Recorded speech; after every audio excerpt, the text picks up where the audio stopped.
Welcome to Forbidden Planet TV. I'm Andrew Sumner, and I have a very special guest today, a very festive special guest, and that is my old friend and Titan and Forbidden Planet's old friend, the one and only Kelly Yates, coming on us live from Greensboro in North Carolina. How are you, mate? Thank you, mate. Thank you very much. I appreciate you having me on, Andrew. I mean, it's long overdue, and it's always great to see you, brother. It really is. Yeah. And you are a fundamental part of the Titan merchandise and Forbidden Planet design team, and you're the only member of the team who is not based in the UK. I'll take it. Hey, thank you for letting me play in your British sandbox. Oh So, yeah, yeah, and it's always a joy having you here. Now, Kelly, do you want to talk a bit about your personal history, which is fascinating, and what you do, and that will get us into how we met and how you became a member of the team. Let's take it from there. sure. Well, yeah, I've always loved comic books and all that. But let me go and get the dirty little secret out of the way I like to do is I love doing comic books. I wish I could do it full time, but I actually have a full-time job. And I don't know if you see in the background, but I actually work at Wrangler Jeans based out of Greensboro, North Carolina. I'm a senior graphic designer. So if you see like a lot of like ticketing and advertising for that for Wrangler, I'm one of the people that do that. So that's my full-time job. So I say it's like, graphic designer by day, comic book artist by night. So after Like all, Batman wearing jeans, if you will. yes, yes, yeah. So basically, but I just have this love of comic books, pop culture, what we call it pop culture now, just be just comic books and the comic culture community, and just being a part of that. I loved it for years. And how I got into comic books is I was on a road trip with my grandparents and mom out traveling the U.S. We stopped in Yellowstone Park, and at the lodge there were no TVs. And so, oh my gosh, I'm gonna be bored out of my mind. I can't watch MTV, whatever. And so I go down to the gift shop and there's a couple comic books in there. I was like 12 years old. I'm like, what are these things and everything? So I started reading comic books and that's where I got into it. And then really just from there, just find this love of comic books throughout my life. And, I went to college. I didn't go to college to study comic books or illustration or any of that. Um, I went to study exercise sports science of all things, but I still had this love of comic books over here, I'm like trying to get this degree and find like I'm not supposed to be doing exercise sports science. I'm supposed to be drawing or illustrating. I really hadn't illustrated any, so I started kind of drawing a little bit. I didn't start drawing until I was 21. Wow. Yeah, so I was pretty late to the game. But through that process, really just doing conventions, going to conventions, got a few portfolio reviews and just started getting work here and there, and it's just been this long. I mean, I've been around the industry 30 years. So Amazing. And yeah. during that period of time, you've done a lot of illustration work for Doctor Who, yeah, Hmm. which you are that interesting thing to me, working in the Doctor Who business as I do, an American expert on Doctor Who, of which there are quite a few, but you are absolutely one of them, and you are very much a Doctor Who fan, aren't you, mate? Absolutely. Yeah, I grew up with Tom Baker in the late 70s, early 80s. My first memory of Doctor Who is like at the time we had three channels, actually four, and that was PBS, four channels. And I was the remote for my dad. Like he'd say, go change the channel, boy. So I go over there and flip the channel for him. But I was flipping by one time and I saw this giant robot walking over a small village. I'm like, what is this? What is this? And it was Tom Baker's first serial. And I was like, so I started trying to kind of find it again. And again, at that point, this was like late 70s, there was no Doctor Who magazine in the US. There was no Doctor Who comic books in the US. There was no internet to look it up. But just, slowly over time through PBS, it'd be like I just found out, oh, it's every Saturday. Every Saturday I get 20 minutes of it. And so I've been a long time fan. So yeah. Yeah, and I know you are. And you created a bunch of your own comic books. Hmm. Before we talk about our involvement on Doctor Who, talk a bit about your create your own stuff, Kelly. Oh, sure. Yeah. Thank you for asking that. I appreciate that.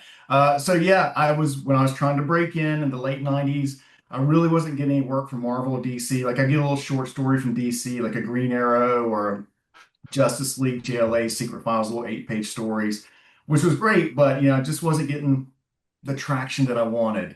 And so I was like, well, I'm going to kind of create my own character and see what I can do and everything. And I always kind of, Star Wars, Doctor Who, any kind of space themed stuff I always loved. And I was just kind of doodling away. I was like, girl with a jetpack on her back, whatever. So I ended up coming up with this character, Amber Adams. And so I started working on that in around 2005. And I'm like, well, never a writer. Never tried writing before, so let me see what I can do. So I started writing this little 4-issue story, and I started illustrating myself. And I pitched it to Image Comics, and it got picked up, which was pretty cool. So it got but it could not have come out at a worse time, Andrew. It was solicited in December 2008, and for us who've been around for a while, we know that that was the recession that drug everything Yeah, down in the world.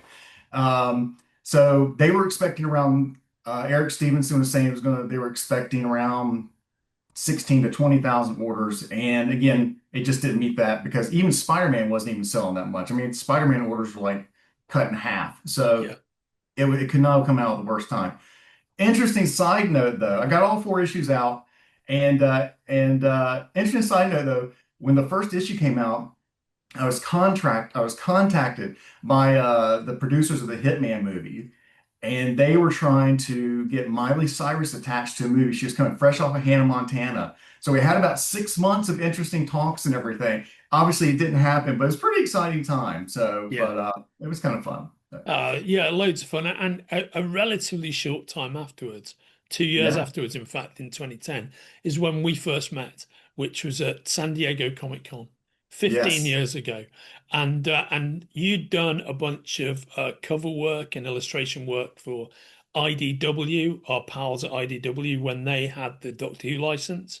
Yes. And 2010 was the year that Doctor Who switched, quite rightly, I have to say, from yes. the lovely people at IDW to ourselves at Titan Comics, purely, if for no other reason that we're all English and we've lived with Doctor Who our entire lives, but also because, as you know, we all massively love Doctor Who at Titan and at Forbidden Planet. And we became the global comic book publisher for Doctor Who and have been ever since. And then we started working with you, mate. And very interestingly, very quickly, you became our principal illustrator for our Titan merchandise division, which I ran for many years, is now run by the mighty Anthony Garnon. Also, the indefatigable Matt Buss was running it for a long period of time. So for Yeah. years, it was run by myself and Matt Buss, the Dagenham Cowboy, and now it's actually run by Anthony Garnon and Jay Binstead, two epic long-time members of staff at Titan, both huge Doctor Who fans, bigger Doctor Who fans than I am, in fact. And together, you guys have created most of the exclusives for the Doctor Who booth at San Diego Comic Con over like a 15-year period. So, anybody watching this, have you ever been to San Diego Comic Con and you've gone to the Doctor Who booth and you've bought one of their exclusive convention shirts? For nearly all of the last 15 years, these shirts have been illustrated, created, and designed by Kelly Yates. Wow. Yeah. When you put it like that, wow, it does sound pretty impressive. So, Well, I it mean, is, and they've had you on the booth as a special guest signing them. I have to say, yeah. our old friend Coho, Corin Holyfield, who for ages ran the US Who store for the BBC, he was Yes. front and center commissioning that work. And that wasn't the only Titan merchandise work you did. You designed tons of in fact, you designed all of our Kawaii Titans merchandise line, our blind box Kawaii figures. And in latter years, you also designed all of our classic Titans as well. So I've lost count of the amount of Doctor Who figures and TARDIS variants that you've actually designed, Kelly. But I imagine it's hundreds by now. Well, and something else we're not factoring in is we also designed My Hero Academia, several Yes, waves of absolutely that. right. Yeah. Tokyo Ghoul, right? Yes. Yeah. Yeah. But I Right on. mean, oh my gosh, what Inji, You're right right? on. Yeah. And there's other stuff that we've developed that Junji maybe Ito. Yeah. never seen the light of day, but Yeah. And yeah, actually, thinking about it, a couple of years ago, you and I got to meet Junji Ito at San yeah, Diego, which I know yeah. for you, being a huge fan, was a massive treat, right, mate? Absolutely, Yeah. absolutely. So it was just it's so interesting to see him and then to see his work. Yeah. Like just They Oh don't yeah, kind of yeah, necessarily because visually line up, you know? he's a very mild, soft-spoken guy, isn't he? You know, Yes, he yes. doesn't come across like a dark, tormented genius as he does on the page. Yeah, But right. you know, Exactly.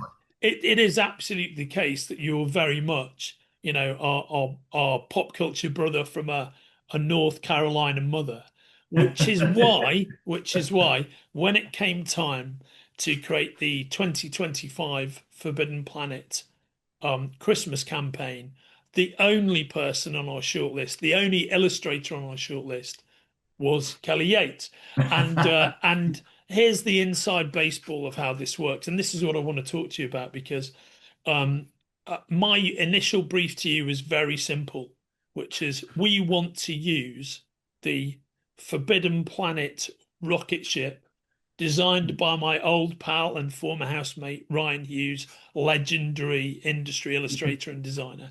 We want to use that rocket ship in a kind of either a space or a kind of or a what's the word I'm looking for here? There is a particular word I'm looking for. Mm. Cyberpunk setting, yeah, Cyberpunk. Yes, and yes. we want to use that somehow. And so what Kelly did is he came up with, as he is wont to do, not one option for me, but about eight different options of how we might do that.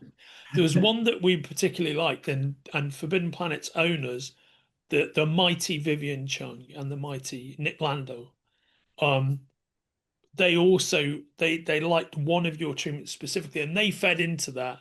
Actually, Mhm. quite changed the DNA of it quite a bit. They were like, "We love this, but we want Robo Santa and we want Elfbots. We don't want a human Santa." So, so, Mhm. so, and from that point on, then you came back with the image that will be beamed up on screen now, which is your thumbnail encapsulating what Vivian and Nick wanted and what you'd come up with in the same place based upon my very loose brief. And you just, this image that everybody's seeing now just completely nailed it and won for us. From that point, we were absolutely off to the races with the Marx Brothers. Is that not true, mate? Oh, absolutely 100% true. Well, and just like any project you take on, such as this is, you don't want to just do one design. You're going to do seven, eight, whatever it's going to. And typical of these types of things, we call it the Frankenstein the process. They're like, we like this, and that's completely natural. It happens all the time. But once they kind of came back with their feedback and just let's mix this a little bit, and also the nice thing is I had a lot of leeway to kind of like I designed the robot. I think there was like a comment or two like maybe like this, and then when you actually start drawing the robot, maybe it should be a little bit more like this. So having that ability to be flexible and do that was great. But it just really I think once they gave their feedback and I had what I had in my mind, I was like it's here. And I think once I did that sketch, it was pretty much like just go, which was fantastic. And we just did the rendering. When I say rendering, it's brushes and Clip Studio Paint. It's brushes and filters and Photoshop and no AI, but it's just all that kind of building up over time and Yeah, building like photo bashing a little bit when you need to because I can't still draw St. Paul's, but I can like take it, yeah, bash it with some colors and make it blend together. And yeah, so I was really, really happy how it came together and incredibly happy with the response I've been seeing. yeah. So. And so when we met, you just touched in passing upon something that was key for us. We a fundamental part of the brief from us at Forbidden Planet, from all of us at Forbidden Planet, the Forbidden Planet Collective, and from yourself as well, was it has to be a completely AI free image. No AI. It's got to be created by you from the ground up. And that's exactly what we've got here. Yeah, absolutely. And that's the struggle. I mean, the AI is taking such a strong foot forward, and Yeah. it's the battle with the no AI, and everything. And I'm just an old school illustrator. I mean, I use my computer and my tablet, still do things digital, but it's all hand. I mean, I think you But can see. I think if you're sharing some of the sketches, they're done digital, but there's you can tell they're sketches. They're yeah. just the digital pencils that you do, and yeah. And I don't, yeah, I love it. Well, and there was. It's interesting when you came back. I mean, now as we're talking about this, but you'll see the transition into the final illustration, and there's some very cool things about this final illustration that I love. One is the fact that FP Robo Santa looks so warm and human. That was something you absolutely brought. There's no mechanic coldness in that illustration. He's Yeah. got genuine warmth and, the spirit of human slash robot kindness about him, which I love. I Yeah. also, something you brought to the party was his belt buckle, which is the FP logo, which I absolutely love, mate. Well, yeah, I mean, and that's the thing. You just, again, just kind of pulling together. What pulls it together? What's the story you're telling? How's it going to come together? And it just really came together this piece. And Yeah, it'll be interesting to see if that character ever shows up again in the yeah. future. I think it could be a fun, maybe character to carry through the years and I everything. I think he might well do that. I'm also there's a couple of other things I love. Talk about the background. One of Vivian and Nick's specifications was originally when we looked at this, you and I were talking about it as being slightly more of a realistic background, sort of on Westminster Bridge at night time, snowing. So it's kind of Westminster Bridge that you have now.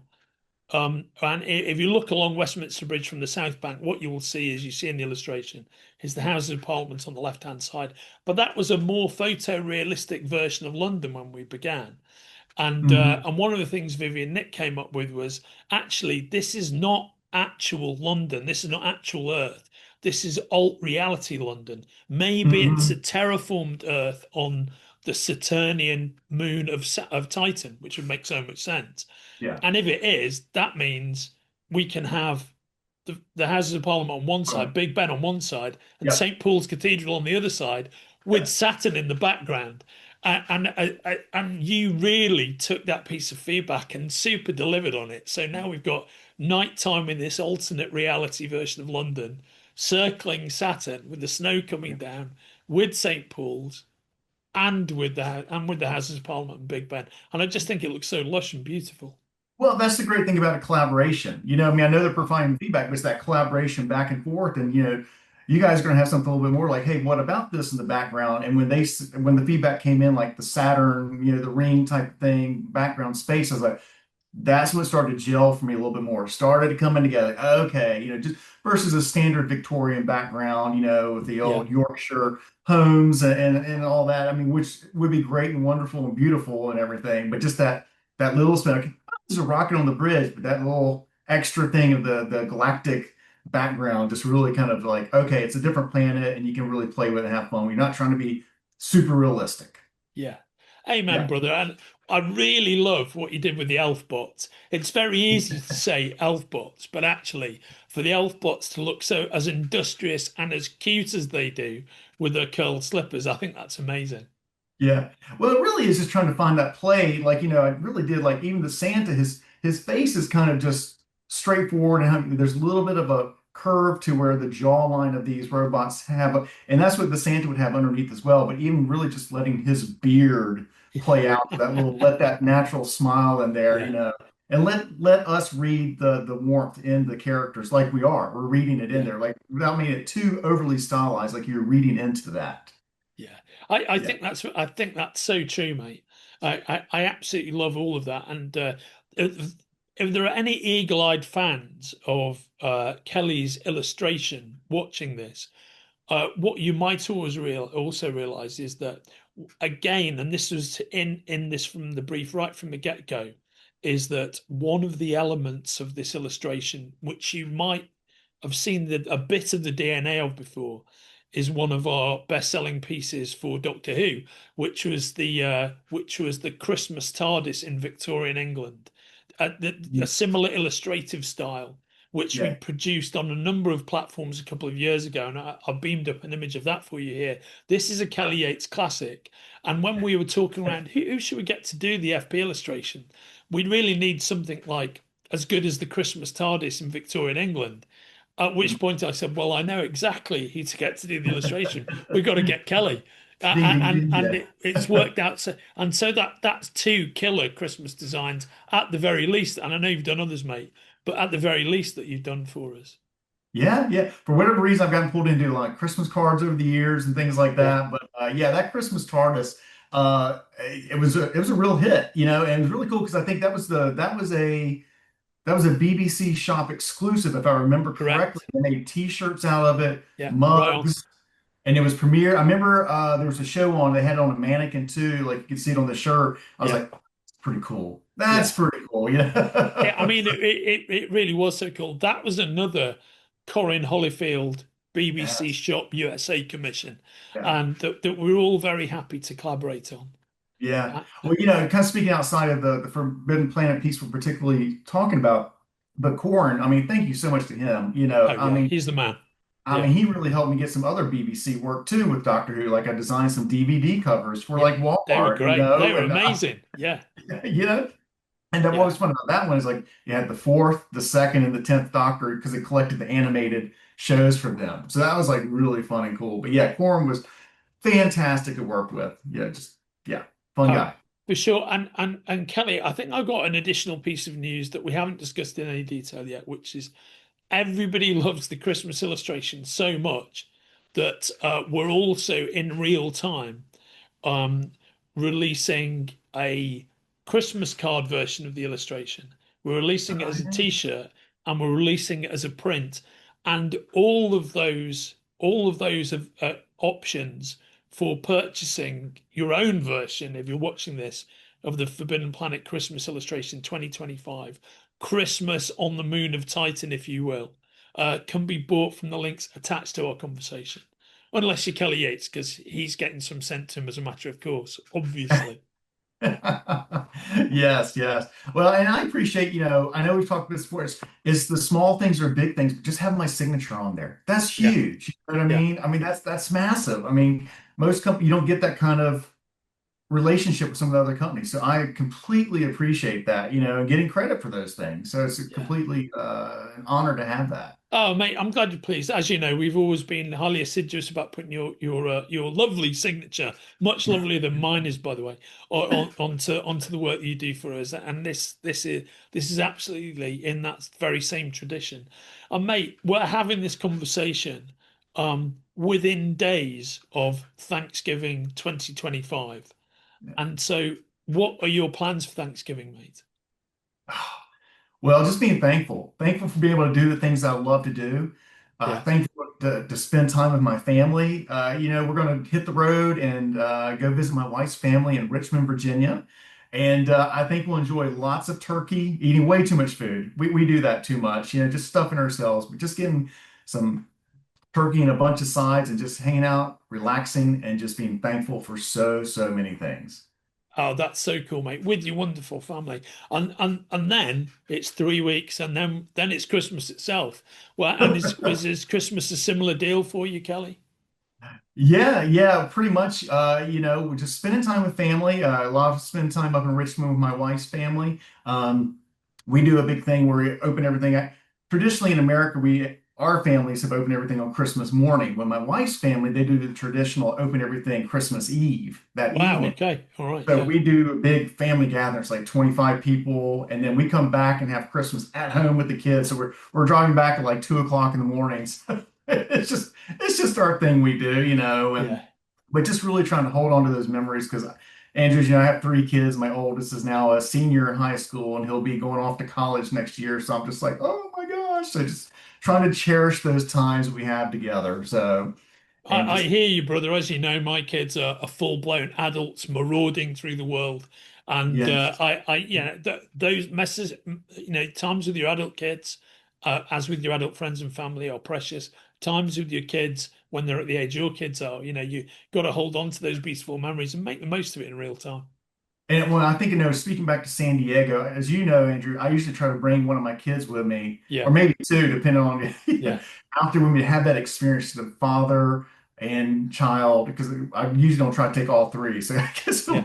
but just having that experience with them, taking them across the country and doing that. I mean, just they have such great memories of us going out there. So very thankful for that type of stuff. Yeah, me too, brother. And as you know, it's the same for me. Yeah. Both adult Sumner kids, now adult Sumner kids, Mhm. have been regular visitors to San Diego over the years. So the family sanctity of it, and let's face it, at the Titan booth at San Diego, that is what we also have. It's a family. It's been the same away team of people for a decade and a half, as you know, you're part of it too. And Mhm. just those regulars flying back to San Diego for us every year is a massive treat. And as is getting ready for Christmas here in the UK. I Yes. mean, London, Liverpool, great cities at Christmas time. And of course, the weather here, the temperature has like dropped like a stone, like you wouldn't believe. So it's been Mm, unbelievably cold over the last week or so, but no better kind of weather to experience a yes. jolly Christmas than it being cold outside. Do y'all have any Christmas traditions that you like to do in your family at all? Or Yeah, loads. Usually, it actually involves huge vats of alcohol. So, so yeah.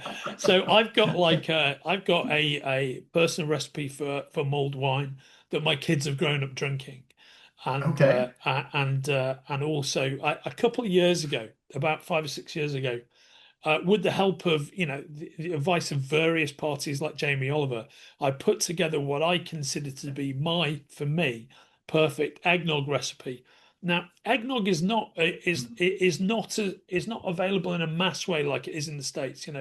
It's very rare, for example, for you to get a big quart of alcohol-free eggnog in a UK supermarket. That tends not to Hmm. happen. So it's still quite a specialized drink that you make, if you want the alcoholic version, and that is indeed what I do make. But it is, I would have to say, extremely delicious. And now that I'm talking about it, I'm looking forward to making it again. Yeah. And then there's my daughter and I always go to one of the big Christmas shows at the Royal Albert Hall. They're incredibly festive.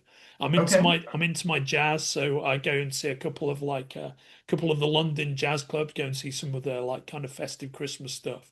And then I have to say that overarching all of that, Christmas at Forbidden Planet, whether that's Forbidden Planet London, Camden, Croydon, Liverpool, Bristol, Southampton, Coventry, it's just an amazing time, really. And Yeah. Cambridge, I think I got all of them then. And it's just an amazing time at all of our stores. Everybody loves the festive season, but there's no finer festive season than one that's filled with comic book and collectible and Japanese merchandise and pop culture goodness. And we have that in spades. And as I've said to people many times over the years, Forbidden Planet isn't just a one store or a series of stores. It's an absolute state of mind, and it's a temple of popular culture. So really, there's no finer weekend to be had during December than hanging out in Forbidden Planet with your pals.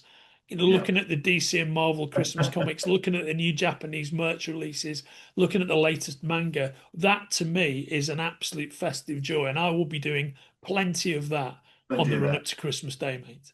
And I think we have one more thing to discuss before we go, real quick, about talking about illustrations and Christmas Carol, and I'll Yeah. let you take it from Oh, there. yeah, So, right on. Very well done, mate. Very, very well remembered. Yes. So Uh, long-time viewers of this channel may recall that every year Kelly and I are involved in a hard agree Christmas Carol, which is an audio reading of the live performance version of Charles Dickens' A Christmas Carol, the mhm. live performance version that he gave in speaking tours across the UK and America in the last 30 years of his life. And we've got, if you will, a kind of full cast audio drama version of that, which You've done a involves. great job pulling it all together. You've done a fantastic job with the cast, and I'll let you keep talking about because Oh, mate, I'm going you're very, very kind. And the cast ranges from yours truly as the narrator and Scrooge, to Evangeline Lilly as the Ghost of Christmas Past, to to. Dave Gibbons as the Ghost of Christmas Present, to Michael Moorcock as Old Fezziwig, to Kelly Yates himself as a handsome American gentleman on the street, to my old pal and West End performer Julie Stark, brilliant actor as Scrooge's lost love Belle, and a bunch of other high quality comic book field related individuals. And we always put that out round about the 22nd, 23rd of December. And it's always in aid of an amazing charity called Comic Books for Kids. So I'll include the link to last year's on this broadcast. But by the time we roll around to the end of December, certainly around about the 22nd or so, we'll have the 2025 version up as well. And not only does Kelly appear in A Hard Degree Christmas Carol, but you also produce the illustration for us each year, mate. Yes, yes. It's funny. We started with just Yeah, characters originally, like, and that's right. you're the Exactly. center, Yeah. but and we've kind of built out throughout the years, adding more and more of the cast to the illustrations. Some of whom are more famous than others, and some of whom are way more famous than Kelly or myself. It's been a great treat putting it all together, actually, mate. It's Yeah, something I know that you do. Something I always look forward to at Christmas time. yeah, absolutely. It's not Christmas unless I'm helping out in some way with that, right? And it's for the most amazing cause. Comic Yeah, books for kids do amazing work. Getting comic books into the hands of kids who are long-term hospital residents, both here in the UK and in the mm, USA. It's yes, really it's such a cool thing to be involved with, and something I know that Dave Gibbons, who will also be here for his annual Christmas Day edition of Forbidden Planet TV on the 25th of December. I know he's also such a big fan of it. So, mate, thank you for mentioning that. I really do appreciate it. We're about, oh, as I say, we're about a month away from the 2025 edition debuting. yeah, yeah, absolutely. Well, I'm glad I get to be a part of it, and always look forward to it. Thank you, So, brother. And thank you so much for being such a big part of a Forbidden Planet Christmas this year and the Forbidden Planet Christmas campaign, which is now live on forbiddenplanet.com. And yes, you will see the Christmas boards with Kelly's beautiful illustration going up this week in Forbidden Planets all across the UK. yeah. I need to see a picture of the poster they put up. I got to see it. I Oh, want to. mate, I've got at least I've got the Liverpool. I've seen the Liverpool one already, so I'll send it to you. Send it to Awesome, you when we're awesome. done on the call, mate, and then I'll send them all to you as they all go live. Well, Kelly, Andrew, thank you very much for having me on. I'm so excited to be here, to be a part of it, and to be a part of the Forbidden Planet family. So thank you yeah, so much. I really thank you, appreciate brother. it. Yeah, it's a privilege to have you be part of the Forbidden Planet family for so long now, for 15 years, with another 15 years plus to come. Very much looking forward to it, mate. Kelly, have an Absolutely. awesome Thanksgiving and have an amazing Christmas, brother. Thank you, Andrew. You have an amazing Christmas. Love you, man. You take care. All the Love you too. best. All right, buddy. If you're enjoying watching Forbidden Planet TV and you're enjoying watching us talk to the world's most interesting and accomplished filmmakers, authors, artists, musicians, creators, subscribe right here. See you soon.